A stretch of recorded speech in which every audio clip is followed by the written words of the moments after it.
Hello hi friends, చూడండి ఈరోజు వచ్చేసి మీకు ములక్కాడ పకోడీ కర్రీ చూపిస్తాను. పకోడీ ఇది ములక్కాడ ఇలా గుజ్జు తీసుకోవాలి ఫ్రెండ్స్.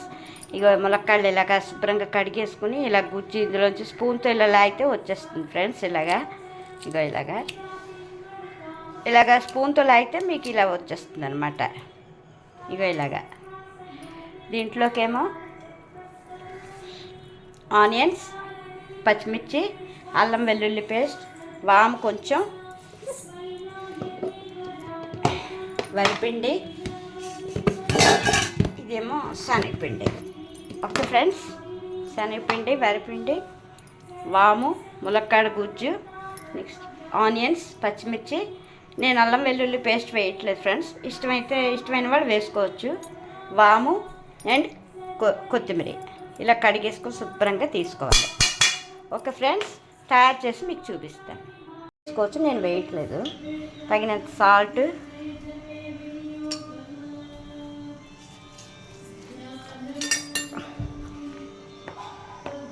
ఒక 2 టేబుల్ స్పూన్ వరిపిండి,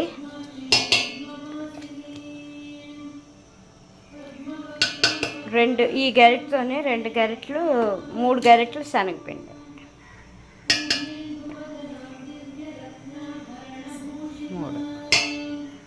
ఓకే ఫ్రెండ్స్, ఇవన్నీ ఇలా శుభ్రంగా బాగా కలుపుకోవాలి. సాల్ట్ అన్నీ వేసాం కదా, ఇవన్నీ ఇలా కలుపుకొని ఈ ఆనియన్లో ఉన్న వాటరు, ఈ ములక్కాడ గుజ్జులో ఉన్న వాటరు మనకి సరిపోతుంది ఫ్రెండ్స్. మరి వేయక్కర్లేదు వాటర్. ఇలా గట్టిగా కడుపుకోవాలి. కొంచెం గట్టి పకోడీ లోపల బయట క్రిస్పీగా లోపల మెత్తగా వస్తుంది. చాలా బాగుంటుంది ఫ్రెండ్స్, ట్రై చేయండి, సూపర్గా ఉంటుంది. మనం ఇది కర్రీ చేసుకుంటే ఆ ములక్కాళ్ళ కాడలు ఉడకపెట్టాం కదా, ఆ రసం నేను పప్పు పులుసు చేస్తున్నాను, అందులో వేసేసాను. లేకపోతే మనం ఈ కర్రీ చేసుకుని కర్రీలో వేసుకోవచ్చు. ఓకే ఫ్రెండ్స్, పకోడీలు వేసి చూపిస్తాను మీకు. ఇలా కలుపుకోవాలి ఫ్రెండ్స్. నేను ఒక 2-3 స్పూన్లు వాటర్ వేసాను, అవ్వలేదు కొంచెం. దాంతోనే ముందు ఫస్ట్ ఆనియన్స్ క్రష్ చేసుకోవాలి, నేను చేయలేదు, అందుకని వాటర్ పట్టింది కొంచెం.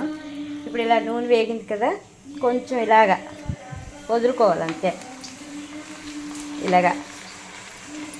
ఓకే ఫ్రెండ్స్, ఇలా వదులుకోతే పకోడీలు బాగా.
ఓకే ఫ్రెండ్స్, అంతే.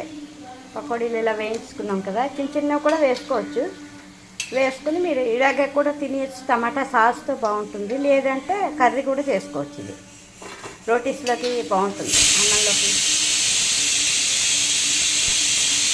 పులావ్లోకి బాగుంటుంది ఫ్రెండ్స్, అంతే.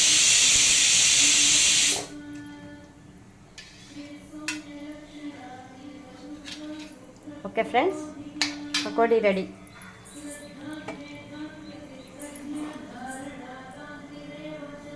ములక్కాడల పకోడీ, ములక్కాడల గుజ్జు పకోడీ. Thank you. ఇవి ములక్కాడ తొక్కలు ఫ్రెండ్స్. ఇగో ఇలా గుజ్జంతా తీసాను. ఇగో ఇలా గుజ్జంతా ఇక్కడ తీసాను. ఈ తొక్కల్లోని మనం శుభ్రం కడిగేసుకుంటాం కదా, కడిగేసి తీస్తాం కదా. ఇందులో ఒక గ్లాస్ వాటర్ పోసి చక్కగా ఇందులో కొంచెం ఉప్పు పసుపు లైట్గా వేసుకుని బాయిల్ చేసుకుంటే ఈ వాటర్ మనం తాగేయచ్చు ఫ్రెండ్స్. చాలా హెల్త్కి మంచిది. ఇది ఇలా వెలిగించేసుకుని ఇవి ఇలాగా సాల్ట్ వేసుకోకపోయినా పర్వాలేదు, ఇలా అయినా పర్వాలేదు. శుభ్రంగా ఉడికించేస్తే ఈ జ్యూస్ దిగిపోతుంది కదా. ఇది వడగట్టి వేసుకుని మనం ఆ జ్యూస్ తాగొచ్చు, లేకపోతే కర్రీ చేసినప్పుడు కర్రీలో వేసుకోవచ్చు. Okay friends.